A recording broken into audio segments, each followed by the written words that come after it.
खरं तर आपल्या महाराष्ट्रासाठी एक दुःखाची घटना आहे आणि एक चांगली घटना आहे की आमच्या राजसाहेबांनी जो विषय मांडला होता की पहिली ते चौथी हिंदी सक्ती हा जबरदस्ती केंद्र शासनाने नॅशनल एज्युकेशन पॉलिसीच्या अंडर करू नये. आमच्या राजसाहेबांनी जेव्हा जेव्हा आंदोलनं केल्या, जेव्हा जेव्हा या शासनाला सांगितलं, हे पत्र आहे माझं. आज आम्ही तुमच्या जिल्हा शिक्षण अधिकाऱ्याच्या दालनात तीव्र स्वरूपाचं आंदोलन करणार होतो. संबंधित अधिकाऱ्याला काळही भासणार होतो. परंतु काल संध्याकाळी श्री दादा भुसे आपले शैक्षणिक मंत्री असतील, त्यांनी कॅबिनेटमध्ये हा विषय घेतला की हिंदी सक्ती आपल्याला महाराष्ट्राला करता येणार नाही. खरं तर ह्या महायुती शासनाचं मंत्र्यांचं अज्ञान आहे की हिंदी ही राष्ट्रभाषा आहे. हिंदी ही राष्ट्रभाषा नाही आहे. अशा अनेक भाषा आहेत. आत्ताच आपल्या मराठी भाषेला राज्यभाषेचा किंवा अभिजात भाषेचा दर्जा मिळाला. म्हणजे आपल्याकडे संत परंपरा आहे, आपल्याकडे ज्ञानेश्वरांनी लिहिलेले ग्रंथ आहेत किंवा मराठी प्रेम करणारे अगदी बाळासाहेब ठाकरेपासून कुसुमाग्रजांपासून म्हणजे अगदी खूप मोठे साहित्यिक ह्या आपल्या महाराष्ट्राला लाभलेले आहेत. आणि राजसाहेबांचं तेच म्हणणं होतं की आम्ही बाहेर जाताना आम्ही तिथली राज्यभाषा शिकू, समजा तमिळ असू दे, तुमची बंगाली असू दे, कुठली असू दे, आणि महाराष्ट्रात येताना हा परप्रांतीयाचा माज इथं नाही पाहिजे. मैं कैसा भी बोलूँगा, मैं किसको भी बोलूँगा, मुझे नहीं आता. साहेबांनी तुम्हाला सांगितलं त्या सभेत की थोबाडीतच बसणार.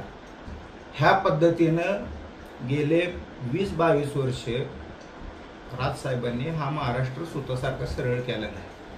सत्ता नसताना जर ह्या महाराष्ट्र नवनिर्माण सेनेकडे सत्ता जर ह्या महाराष्ट्राच्या जनतेने दिली असती तर आज होणारे बलात्कार, आज होणारे सगळ्या गोष्टींवर महाराष्ट्राच्या लोकांची पिळवणूक, गुजराती सोसायटीमध्ये महाराष्ट्रातल्या लोकांना राहू न देणं, म्हणजे कुठल्या दिशेने चाललंय महाराष्ट्र? आम्हीच सगळे धर्माचे ठेकेदार आहेत का आम्हीच सहिष्णू आहे का? आज मला प्रकर्षाने एक गोष्ट तुम्हाला सांगावीशी वाटते आणि ऑन रेकॉर्ड मी तुम्हाला सांगतो. वर्धनगडची कबर तर कोण कुठला माणूस होता आम्हाला पण माहित नाही. त्या आमच्या छत्रपतीच्या किल्ल्यावर कबरी बांधतात.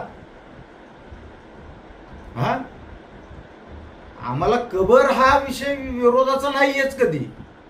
त्याच्यावर जे अतिक्रमण चाललंय, जो महाराष्ट्र गिळायचा चाललाय, आज पुलवामामध्ये आज आमच्या अक्षरशः सगळे महाराष्ट्र सैनिक हळहळले. राजसाहेबांचं सुद्धा स्टेटमेंट मी परवा दिवशी राजसाहेबांशी बोललो. कालही मला मेसेज आला की आम्ही खरं तर ह्या विषयावर बोललो नाही पाहिजे, आमच्या तोंडावर पट्ट्या पाहिजेत.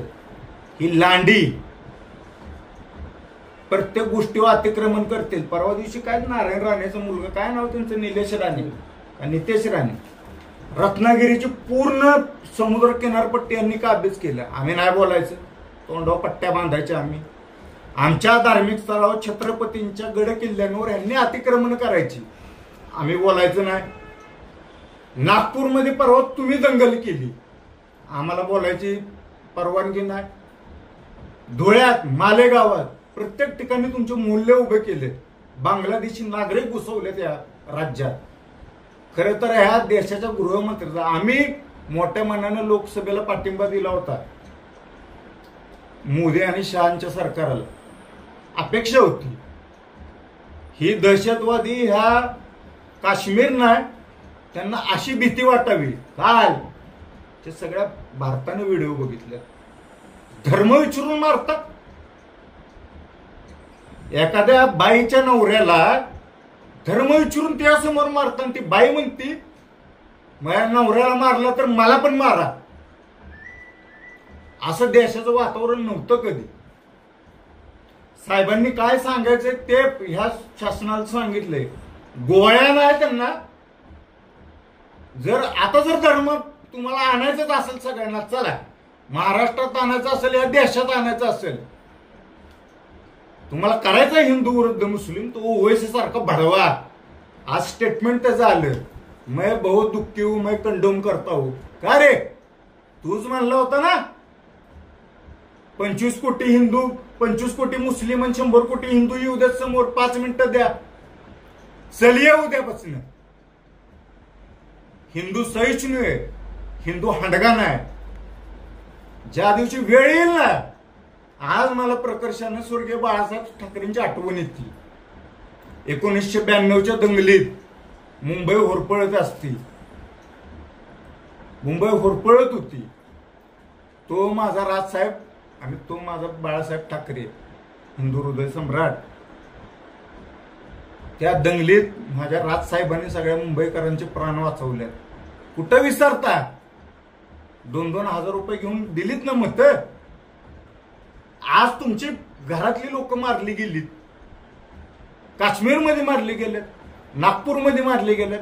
उद्या तुमच्या घरात घुसून मारतील. कुणाची आठवण येणार? राहुल गांधीची आठवण काढाल, संजय राऊतची काढाल. कोण आहे धर्माचे ठेकेदार? आमच्या सन्माननीय राजसाहेबांनी सांगितलंय, मराठी म्हणून जर अंगाला नख लावाल तर मराठी म्हणून अंगावर येऊ, हिंदू म्हणून नख लावाल तर हिंदू म्हणून येऊ. जर या लांड्यांच्या दम असेल ना, एक मैदान ठरवा, मारायचेत हिंदू तुम्हाला. ठरवा एकदा कुठे यायचंय.